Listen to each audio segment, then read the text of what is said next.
Mesdames et messieurs, bonsoir et merci d'être au rendez-vous de cette session d'information sur Canal 3 Bénin. Voici les grandes articulations du journal.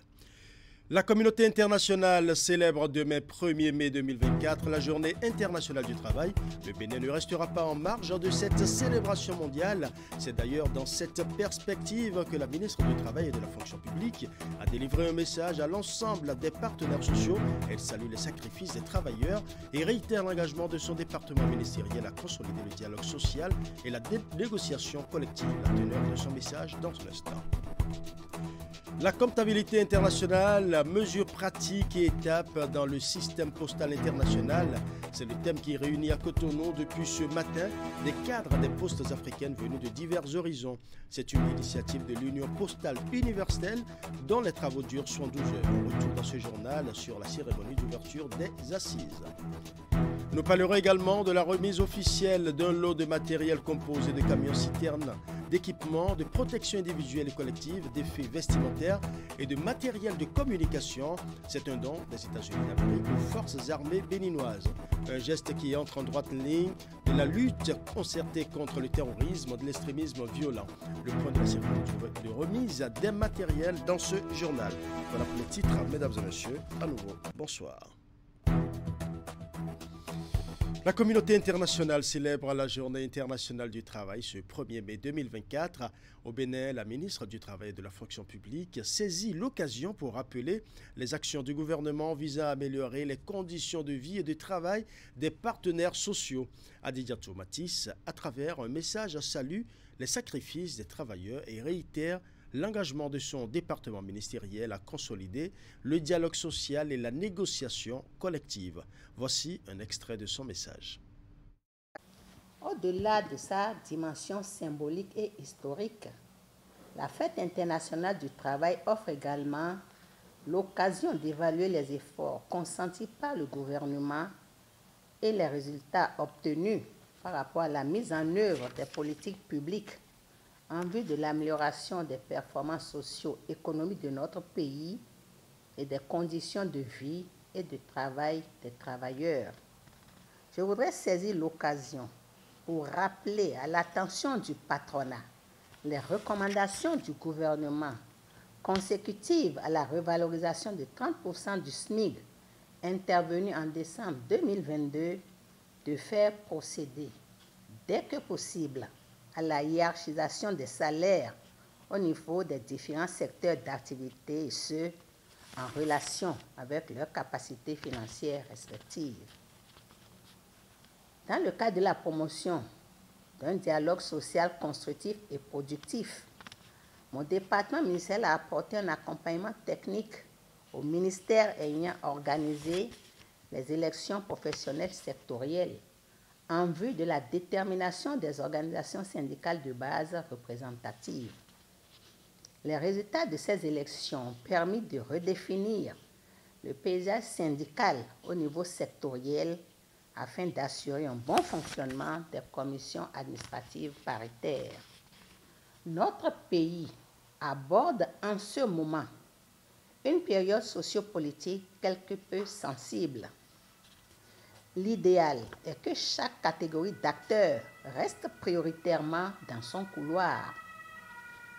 Cela y va de la crédibilité de tout un chacun ainsi que des actions entreprises. Par ailleurs, l'expérience a montré que dans notre pays, les doléances des travailleurs ont trouvé beaucoup plus de solutions à travers le dialogue, même si les moyens disponibles n'ont pas permis de donner satisfaction à toutes les doléances.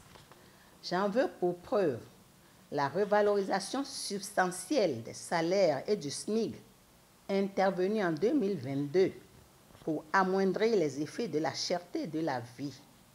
Augmentation substantielle des salaires alors que le budget de l'État est essentiellement fiscal. Tant d'efforts consentis par le gouvernement. J'en appelle donc au sens de responsabilité de nos partenaires sociaux pour privilégier en toutes circonstances le dialogue social.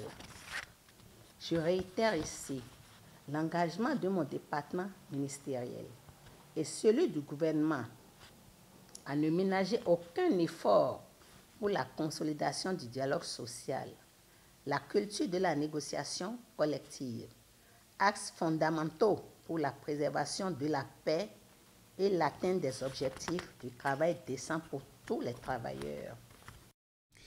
La comptabilité internationale, mesure pratique et étape dans le système postal international, c'est le thème qui réunit à Cotonou des cadres des postes africaines venus de divers horizons. C'est une initiative de l'Union postale universelle dont les travaux durent 112 heures. Retour sur la cérémonie d'ouverture des assises avec Ingrid Day. Les cadres des postes africaines réactualisent leurs connaissances en matière de comptabilité internationale. La rencontre s'anime autour des mesures pratiques et étapes dans le système postal international. Pour mener à bien les 3 jours de formation, des experts ont été dépêchés par le Bureau international de l'Union postale universelle pour conduire les travaux. On a déjà fait cette même formation. En fait, c'était pour les pays africains anglophones. C'était au Caire. Je pense que ça s'est globalement bien passé. On va essayer que ça se passe bien aussi ici. C'est un atelier. L'idée, c'est ce qu'on voulait nous, c'est que ce soit convivial. N'hésitez surtout pas à participer tout au long de ces 3 jours, poser des questions, entre vous également, évidemment. Judith Glidia, directrice générale de la Poste de Bénin, revient ici sur les tâches auxquelles sont invités les participants. Elle n'a pas manqué de préciser le bien fondé et les avantages de cette rencontre pour la mise en œuvre pratique de la comptabilité internationale conformément au règlement de l'Union postale universelle. Au cours des 3 prochains jours, vous aurez l'opportunité d'explorer des thèmes cruciaux tels que les liens entre opération et comptabilité, la comptabilité relative aux envois de la poste aux lettres et des colis postaux, notamment les calculs des frais terminaux, les quotes-parts territoriales d'arrivée, etc. Des notions si importantes pour lesquelles nos cadres manquent de formation actualisée, au préjudice financier des postes africaines. L'atelier sur la comptabilité internationale est l'une des activités au menu des programmes initiés par l'Union postale universelle afin d'aguerrir les cadres des postes africaines dans les secteurs clés de l'activité postale. La rencontre s'inscrit dans le cadre du programme d'assistance technique et des plans de développement de l'Union pour la région Afrique. Et dans le souci de mieux accueillir ses clients partenaires, la direction de Canal 3 Bénin outille ses agents. C'est à travers une session de renforcement de capacité conduite par le directeur de cabinet SMS Africa. Cette activité a permis à une partie du personnel féminin de la télévision d'acquérir de nouvelles connaissances en matière de satisfaction de la clientèle. Nous allons suivre.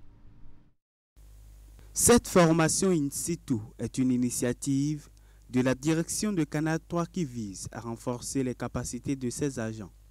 Elle officie au niveau du secrétariat et du service commercial. Elle répond aux besoins de rendre plus performants ces agents qui sont les premiers à être au contact des clients, partenaires et visiteurs de la chaîne de télévision privée. Pour la circonstance, c'est le cabinet SMS Africa qui est sollicité pour donner les rudiments nécessaires aux bénéficiaires de cette formation. Nous avons travaillé d'abord à revisiter les connaissances en termes de leur bagage, en termes de secrétariat, en termes d'action commerciale. On a revu ça d'abord. Et après ça, on a revu les cas de charge. On a vu leur manière d'aborder les attentes de l'administration par rapport à leur cas de charge individuel. Pendant les 48 heures qu'a duré cette session de formation in situ, le formateur et les participants ont passé en revue les différents documents administratifs, les procédures administratives recommandées, les qualités d'un assistant administratif, ses tâches et le tout assorti de tests d'aptitude au professionnalisme. Les notions liées à l'organisation d'une réunion, l'élaboration d'un compte rendu, la rédaction d'un procès verbal ou des rapports d'activité étaient également au menu des échanges. Des échanges que les bénéficiaires ont jugés de très profitables pour elles. Les confidences au thème de ce renforcement de capacité en disent long. Cette formation, on a beaucoup reçu de la formation. On a amélioré notre façon de recevoir les clients, de gérer nos humeurs par rapport aux clients difficiles.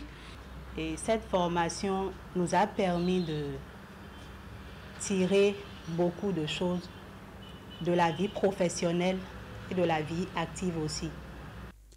La démarche adoptée par SMS Africa est participative, mais elle s'inscrit également dans la durée avec à la clé un système de suivi et d'assistance conseil.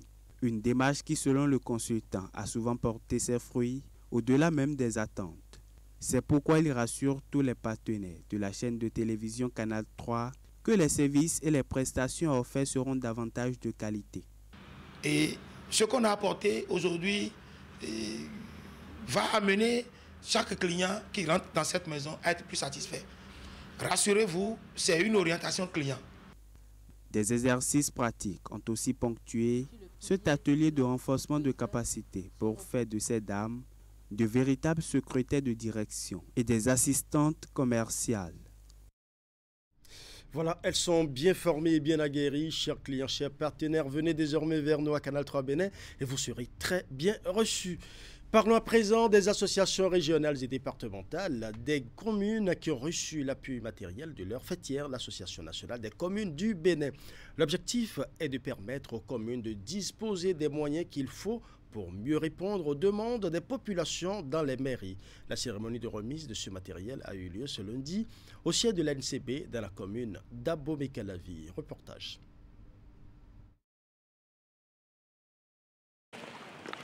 Des associations régionales et départementales de communes reçoivent ici un appui de l'Association nationale des communes du Bénin.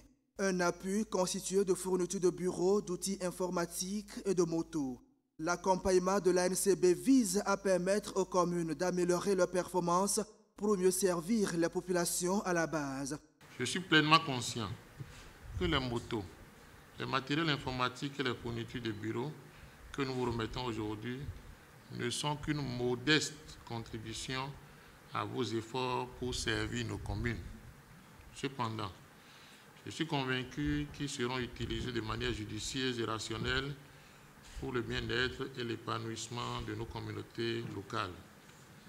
L'ANCB, par ma voix, réaffirme son engagement à vous accompagner à chaque étape de votre action dans les limites des ressources disponibles. Nous sommes résolus à travailler en étroite collaboration avec vous pour relever les défis auxquels sont confrontées nos communes et pour construire ensemble un avenir meilleur. Cet appui n'est pas le premier du genre. En 2020, les associations régionales et départementales de communes avaient déjà reçu ces matériels de travail. Le geste de ce lundi 29 avril 2024 vient confirmer l'engagement de Luc Atropo et l'Association nationale des communes du Bénin à sortir les mairies de la précarité et les rendre beaucoup plus utiles à la communauté. Je crois que ce geste est salué. Il est salué à juste titre parce que ça vient nous renforcer dans la proximité avec nos communautés, nos communes respectives. Je voudrais profiter de cette occasion de votre tribune pour dire toutes nos reconnaissances, les reconnaissances, les gratitudes des populations du département du Moro à l'endroit du président et puis à l'endroit de tous les cadres qui l'accompagnent et des partenaires qui l'accompagnent pour quand même être d'ici disponibles à nos côtés. Ça va pouvoir nous permettre de faire fonctionner l'administration correctement. Ça va pouvoir nous permettre de pouvoir travailler réellement avec les communautés. Parce que ce problème de déplacement même se pose entre les communes pour des échanges, pour des études de terrain. Donc c'est quand même une importance capitale pour nous. Ce don est donc un soulagement pour les associations régionales et départementales de communes. Les présidents des intercommunalités ici présents souhaitent que l'action de l'ANCB soit pérenne. Je l'annonçais en début d'édition, remise officielle d'un lot de matériel composé de camions-citernes, d'équipements de protection individuelle et collective, d'effets vestimentaires et de matériel de communication. C'est un don des États-Unis d'Amérique aux forces armées béninoises, un geste qui entre en droite ligne de la lutte concertée contre le terrorisme et l'extrémisme violent. Le point de la cérémonie de remise des matériels dans ce reportage. Du renfort pour l'armée béninoise dans sa lutte contre le terrorisme et l'extrémisme violent dans la partie septentrionale du pays. Outre l'expertise des forces spéciales de l'armée américaine, dont bénéficient déjà les soldats béninois, le pays vient d'être doté d'importants matériels et équipements utiles, de grande nécessité sur les champs de bataille. Grâce à ces camions-citernes, les hélicoptères de combat et de surveillance aérienne pourront désormais être approvisionnés en jet A1 sans difficulté et offrir une meilleure protection aux troupes au sol contre les terroristes. Un don de matériel acté par la signature des documents officiels entre les deux pays. C'est un grand honneur pour moi de me trouver devant vous aujourd'hui pour célébrer un partenariat solide et une détermination commune dans la lutte contre le terrorisme. Bien que ces conteneurs d'expédition contiennent une grande variété d'articles, notamment des récepteurs GPS et des équipements et fournitures médicaux, je tiens à attirer votre attention sur les 4 grands camions-citernes. Ces camions-citernes soutiendront les opérations de ravitaillement des FAB dans le Nord, ce qui leur permettra d'augmenter le rythme d'opération contre les organisations extrémistes violentes. La gratitude de la partie béninoise est portée par le ministre délégué en charge de la Défense. Ces matériels et équipements militaires vont permettre aux troupes béninoises d'être plus opérationnelles, avec de meilleurs rendements contre le terrorisme qui tend ses tentacules dans la zone sahélienne de l'Afrique et dans le nord du Bénin. Notre ambition de ne céder aucun centimètre carré de notre territoire national à la pègre terroriste a reçu les échos favorables auprès du gouvernement de notre pays qui a su renforcer ses partenariats militaires stratégiques pour une véritable montée en puissance de nos armées. La présente cérémonie de cession de matériel, de mobilité et de protection individuelle symbolise l'amitié, la solidarité et l'engagement indéfectible de nos deux nations pour la paix et la sécurité. Ces camions-citernes de jet A1 deviennent désormais la priorité des forces armées béninoises. Ils viennent combler un besoin qui se faisait sentir avec acuité. Approvisionner les hélicoptères en temps réel pour donner plus d'efficacité aux soldats déployés sur le terrain. Allons à présent à Titengo qui a accueilli mercredi dernier une équipe de l'Agence nationale de normalisation de métrologie et du contrôle qualité. Le directeur de l'inspection et du contrôle qualité et sa suite ont sillonné quelques stations-service de la place afin de vérifier la conformité du poids des bouteilles de gaz proposées aux consommateurs. Sur le terrain, aucune irrégularité n'a été relevée selon le chef de la délégation de l'ANM. Suivant. Dans les dépôts de vente de gaz domestique et de stations-service de Natitengo, ce mercredi 24 avril 2024, une équipe de l'Agence nationale de normalisation de métrologie et du contrôle qualité ANM, conduite par le directeur de l'inspection et du contrôle qualité, l'équipe de l'ANM est ici pour vérifier la conformité entre le poids indiqué sur les bouteilles de gaz proposées à la clientèle et le poids relevé sur les dites bouteilles après leur pesée. Notre visite à Natitengo entre dans le cadre de la vérification de la conformité des bouteilles de gaz vendues aux populations. Nous avions vérifié les bouteilles de 12,5 kg et les bouteilles de 6 kg qui sont communément utilisées par les consommateurs. Dans la plupart des stations parcourues, les poids sont conformes. Si aucune irrégularité n'a été détectée sur la plupart des bouteilles soumises au contrôle, force est de constater que certaines bouteilles présentent un aspect peu reluisant. Occasion pour le chef de la délégation de l'ANM de sensibiliser les gérants quant à l'entretien de ces bouteilles de gaz. Nous avions vu qu'il y a des bouteilles dont les états de salubrité ne nous inspirent pas confiance parce que c'est très sale, ce n'est pas entretenu et il y a des indications qui n'existent pas sur certaines bouteilles. Et là, nous avions sensibilisé les gérants de stations pour qu'ils relaient cette information à qui de droit. Dans le rang des gérants de stations-service, l'on salue cette descente de l'ANM sur le terrain. Il souhaite tout de même que de telles opérations se répètent pour assurer la clientèle. La descente de l'ANM sur le terrain, précisément ici à GNP Natitengou 2, c'est un plaisir pour nous parce que ces contrôles, ça nous permet, ou bien ça nous rassure de la qualité des produits que nous avons. Et comme ça, en face du consommateur, nous-mêmes, nous savons que ce que nous leur livrons, ce n'est pas quelque chose de si grave, mais que ce sont des produits de bonne qualité. C'est d'abord ça. Et nous souhaitons vraiment qu'il y ait de ces contrôles-là pour que nous aussi, en servant, on soit à l'aise. Les insuffisances relevées sur le terrain seront notifiées à qui de droit en vue d'améliorer la qualité des bouteilles de gaz. Passé cette étape, l'Agence nationale de normalisation de métrologie et de contrôle qualité passera à la répression, va laisser entendre le directeur de l'inspection et du contrôle qualité à l'ANM. Parlons à présent du Festival international des arts du Bénin FINAB qui s'est refermé ce dimanche sur une note de satisfaction. Les attentes sont comblées selon les organisateurs. La cérémonie de clôture a d'ailleurs consacré la distinction de certains artistes rigoureusement sélectionnés sur la base de la qualité de leur production. Des influenceurs ayant participé au Challenge FINAB Révélation 2024 sont également distingués. Les détails dans ce reportage. Le FINAB, Festival international des arts du Bénin, 2e édition, se referme ici devant un public enthousiasmé. 6 jours durant, ce rendez-vous de mise en avant des arts aura marqué les esprits. Nous avons reçu plus de 200 000 visiteurs, on a eu plus de 250 stands et c'était une très belle fête. On a rencontré des personnes de tous les horizons, de toutes les cultures et voilà, je pense que le FINAB c'est absolument le lieu à être, c'est l'endroit à absolument être à chaque année. Je suis heureux, mon équipe et moi, d'avoir vraiment vu cette fusion entre tous les arts, la musique, la mode, le cinéma, les arts plastiques, la littérature, tous ceux, nos aînés qui ont reçu des trophées aujourd'hui, qui le méritent, que nous reconnaissons. Je remercie tout le monde, je remercie les sponsors qui nous ont accompagnés, je remercie le gouvernement béninois et je fais moi-même une acclamation très forte à toute mon équipe. Plusieurs moments forts ont meublé cette cérémonie de clôture.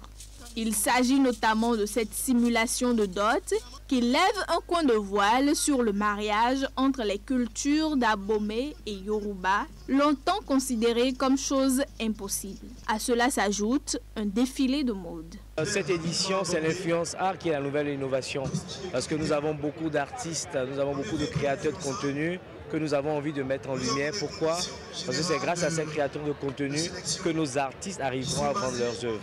Donc créer une liaison, un pont entre ces deux mondes permettront à nos artistes qui ont besoin de vendre de pouvoir justement avoir ce genre de personnes qui les accompagnent, ce genre de personnes qualifiées à faire de la publicité pour les accompagner. La vérité n'a pas besoin d'un avocat, les preuves sont là, je suis en joie. Je n'ai que des sentiments de jouissance et de joie, je suis vraiment fier de ce travail et de ce trophée-là. C'est une vidéo de challenge que j'ai eu à faire récemment pour promouvoir le vaudou zambétan, le vaudou de mon village.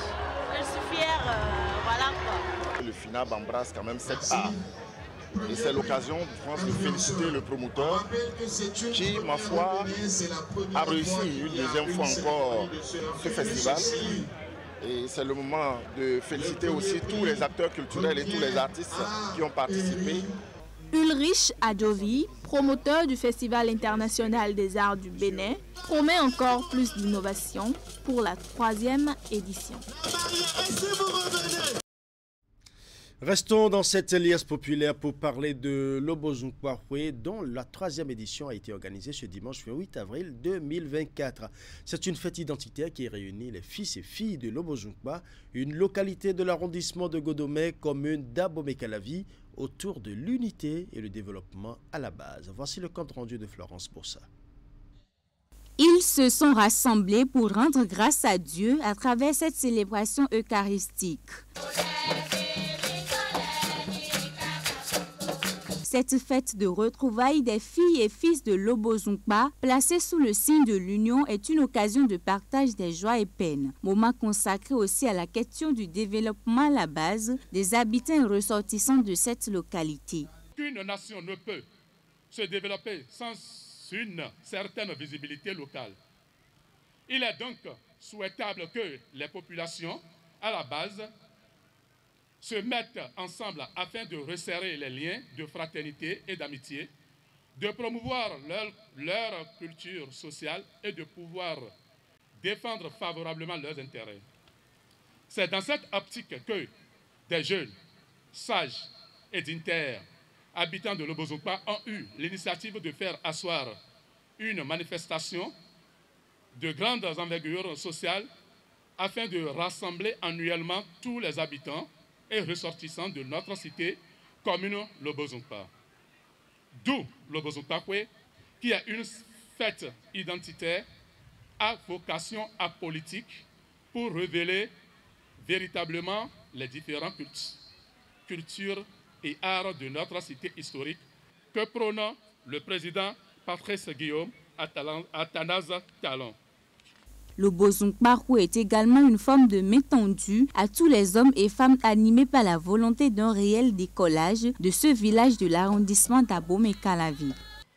Très chers dignes fils et filles habitants, ressortissants et sympathisants de Lobozokpa, sans vous, nous ne pourrons pas atteindre notre présent rassemblement ayant pour objectif la réfection de la toiture d'un module de 6 classes et direction au profit de notre école primaire publique. Cette 3e édition a reçu le soutien de plusieurs cadres et autorités politico-administratives. Ils n'ont pas caché leur satisfaction.